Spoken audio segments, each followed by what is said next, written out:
de vuelta en Hoy es Noticia. 5 candidatas y candidatos presidenciales de la oposición han emitido en conjunto una carta en que acusan fracaso del gobierno en la gestión de la pandemia. Vamos a conversar de esto con uno de los firmantes, el candidato presidencial del Partido Radical, Carlos Maldonado. Bienvenido a CNN, muy buenas tardes. Hola Daniel, ¿cómo estás? Buenas tardes, muchas gracias. Sí, quiero partir preguntándole cómo surge la idea de escribir esta carta, dónde sale la iniciativa y cómo lo hacen finalmente para ponerse de acuerdo en quiénes la firman y la redacción. Bueno, claramente las cifras de la pandemia ameritaban reacciones. En lo personal y políticamente, como Partido Radical y como candidato presidencial, planteamos hoy la necesidad de que el ministro París dé un paso al costado. Ese es un tema, aparte de esta declaración que tú mencionas. Creemos que ya se agotó totalmente su gestión, digamos, en un fracaso absoluto por varias razones que podemos profundizar en esta conversación. En cuanto a la declaración que tú mencionas, fue una iniciativa de Paula Narváez y su comando, que nosotros la revisamos, la analizamos, la compartimos. Tuvo algún agregado posterior, pero finalmente esa es básicamente lo que apuntamos a medidas que nos parecen urgentes desde el punto de vista sanitario y desde el punto de vista socioeconómico, para que las medidas sanitarias tengan buen efecto, y llamamos a tomar medidas más drásticas, urgentes, y una nueva forma de gobernanza, donde realmente no sigue existiendo esto que pasó con Mañalich y que claramente ha pasado con París, de que se ven ministros de salud que más se dedican a confrontar a la oposición o a pelear por quienes los critican, que a integrar las distintas visiones y experticias en una conducción más colectiva de la pandemia y que por lo tanto produzca un mejor efecto, las medidas sean más oportunas y también mayor adhesión ciudadana a las medidas que se están proponiendo. Vamos a hablar más adelante del detalle de la carta y de las medidas que también se proponen, porque hay una serie de propuestas. Pero antes quería quedarme con el tema de cómo se produce esto, porque hay una señal política también. Cuando 5 candidatas y candidatos presidenciales de la oposición firman una carta en conjunto en medio de las negociaciones que usted ha encabezado, de las conversaciones que ha encabezado para intentar buscar esa unidad. ¿Esta es una primera señal política de que esa unidad efectivamente podría ser posible, al menos entre los firmantes? Mira, Daniel, yo que ser bien sincero en eso, digamos, y bien responsable. Yo hice una convocatoria amplia a todas las candidatas y candidatos presidenciales de la oposición y a los partidos que lo apoyan, incluso a los partidos que todavía no tienen definida candidatura, para que estuviera toda la oposición, sin ningún matiz, ni distinción, ni exclusión, en una mesa de conversación tendiente a buscar confluencia, sobre todo para garantizar que haya un gobierno comprometido con los cambios y comprometido con el proceso constituyente a partir del próximo año. Esa conversación amplia está en desarrollo, como tú sabes, y es de público conocimiento y está avanzando, y espero que podamos tener buenos frutos de ella, especialmente en cuanto a sumar fuerzas, como digo, y evitar que la derecha, siendo minoría, vuelva a ganar el gobierno. En cuanto a esta declaración de hoy, yo no tengo injerencia, digamos, en cuanto a quiénes fueron los firmantes. A mí me pareció una buena declaración y, por lo tanto, la suscribimos. Pero no fui parte de la gestión de la declaración en cuanto a quienes se le envió, a quienes se les propuso firmar, quienes aceptaron o quienes no. Eso, la verdad, no tengo, digamos, el detalle de eso. Así que no te podría decir. Si se puede leer desde fuera como una señal política, ya queda en el intérprete, digamos. ¿Y usted hubiera preferido que la carta también fuera firmada por Jimena Rincón y también por Pamela Giles? Yo hubiera preferido que la firmaran ellas dos que tú mencionas, también que la firmara Marcelo Díaz y la firmara Jaime Mulet. Quizás se les envió a todos, tal vez no todos la vieron a tiempo, no todos se sumaron a tiempo, no lo sé. No sé esos detalles. Si yo hubiera preferido, hasta el momento yo conozco de 9 candidatas y candidatos del amplio y diverso mundo de la oposición, pero que nos une una misma intención de hacer de Chile un país más justo.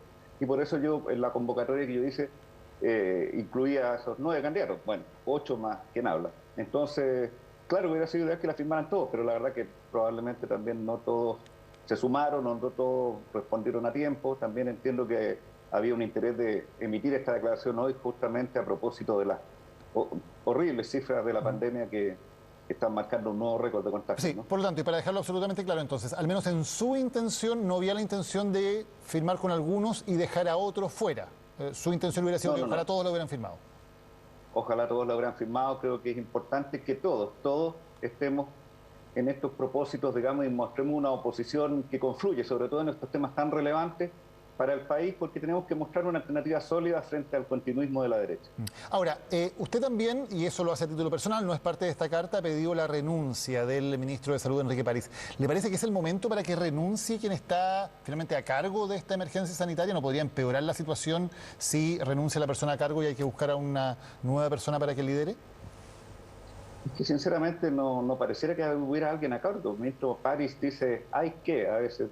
eh, Perdóname que te cite, lo decías tú mismo, me parece también en tu columna del domingo.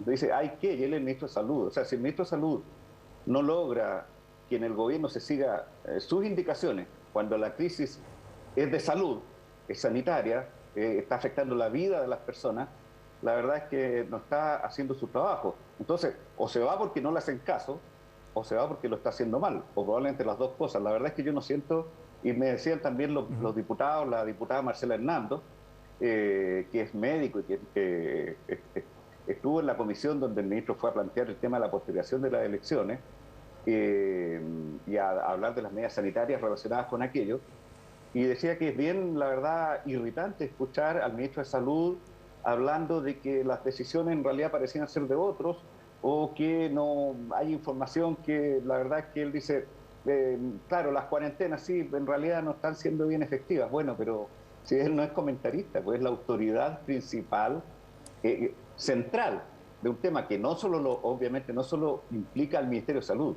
pero sí no tiene el carácter, la fuerza, la convicción, para por un lado ser capaz de convocar a los expertos, ser capaz de escucharlos y hacerlos sentirse parte de las decisiones. Y por otro lado, convencer al resto del gobierno y a sus colegas de gabinete y al propio presidente de cuáles son las medidas urgentes y necesarias. Entonces realmente no está a cargo. Yo creo que, mira, no se cerraron la frontera a tiempo, los permisos de vacaciones, no hay suficiente fiscalización, los permisos laborales para actividades supuestamente esenciales abundan. Si todo el mundo sale, mira, hay una estadística que dice que en las cuarentenas del año pasado había bajado la movilidad en más de un 40%. Mientras que en las cuarentenas de ahora, de este año, de este mes de marzo, primeros días de abril, la movilidad había bajado apenas un 16%. Entonces, claramente el tema se le escapó totalmente de las manos a las autoridades.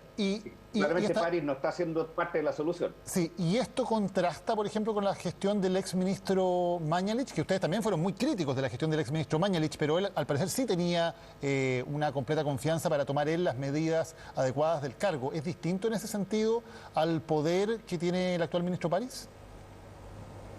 Pareciera que Mañalich era más cercano a Piñera, pero tomó muy malas decisiones. Esa es la verdad. La verdad es que acuérdese que el exitismo y la confrontación eran parte del estilo de Mañalich. Tampoco, lamentablemente, mira, permíteme decir algo. Cuando partió esta pandemia, a mí me preguntaron en una entrevista sobre Mañalich, antes de que tomara fuerza todo el problema, digamos. Y yo dije que yo dudaba que fuera la autoridad indicada, porque yo creo que en una pandemia se requiere un esfuerzo nacional que convoque a gobierno y oposición y al mundo experto, al colegio médico, a los científicos, para que haya credibilidad, para que haya confianza y para que la gente, digamos, también siga más las indicaciones. La verdad es que cuando la autoridad transforma esto en una suerte de pimponeo de quién tiene la razón y además trata de maximizar algunos logros, la verdad es que es un mal camino. Yo creo que esto hay que tratar de transversalizar la gestión y eso no lo hicieron ni Mañalich ni París. Ahora, señor Maldonado, usted, y ahora sí cito la declaración conjunta de los 5 candidatos y candidatas presidenciales de la oposición que la firman. Hablan de la necesidad de cerrar las ciudades donde exista alta circulación del virus. Eso, claro, uno lo puede poner en un documento, pero ¿cómo se cierra una ciudad, sobre todo con las condiciones que tiene, por ejemplo, Santiago, donde sabemos que hay muchísima gente que necesita su sustento porque tienen trabajos informales, donde también hay mucha gente que no está cumpliendo las recomendaciones de la autoridad o no está cumpliendo las reglas de la autoridad, hay cansancio pandémico, hay responsabilidad también de muchas personas, digámoslo derechamente. ¿Cómo se cierra una ciudad? Que puede ser fácil ponerle una declaración, otra cosa es llevarlo a la práctica. Bueno, la verdad es que hay que distinguir, una cosa es la cuarentena, que hay que hacerla eficaz y para que sea eficaz tienen que haber ayudas sociales masivas,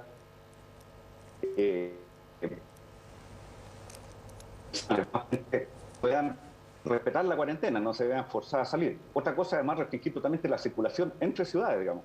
Eso que se vio cuando en Semana Santa, entiendo que el cordón sanitario duró unas horas, porque cuando el taco se hizo muy largo, al final levantaron el control. La verdad es que no puede ser, si tenemos que ser un país que enfrente esto en serio. O sea, reducir la movilidad es clave. Es clave. Mira, todos esperamos, Daniel, que la vacunación haga realmente un muy buen efecto y que podamos tener un nivel importante de inmunidad en algunos meses más. También otra cosa, todo el mundo ha dicho, ¿por qué no se vacuna los fines de semana? O sea, esto debería ser un ejercicio masivo, permanente, ¿ya?, de vacunación absoluta, ni siquiera con restricción de horario. Mira, a mí el día que me tocó, la sufrí buscando un vacunatorio donde alcanzar a ponerme la vacuna, la primera dosis, porque no todos los vacunatorios, algunos cerraban a las 3, otros a las 5. Entonces, yo entiendo que el personal de la salud primaria también tiene horario, en fin, pero estamos enfrentando una emergencia nacional y ahí yo creo que ponerse los recursos necesarios, los refuerzos necesarios para que el proceso de vacunación sea de verdad en todas las horas hábiles, fuera del toque y queda, y también los días sábados y domingos, para acelerar el proceso de vacunación, acercar en el tiempo cierto grado de inmunidad en la ciudadanía y por lo tanto poder empezar a ver realmente la luz al final del túnel. Yo recuerdo que hace meses París dijo que se veía la luz al final del túnel y yo creo que estaba viendo otra luz, parece. Carlos Maldonado, candidato presidencial del Partido Radical. Gracias por habernos acompañado en el día de hoy. Muy buenas tardes. Muchas gracias a ustedes, Daniel. Buenas tardes. Vamos a la pausa y ya volvemos con más.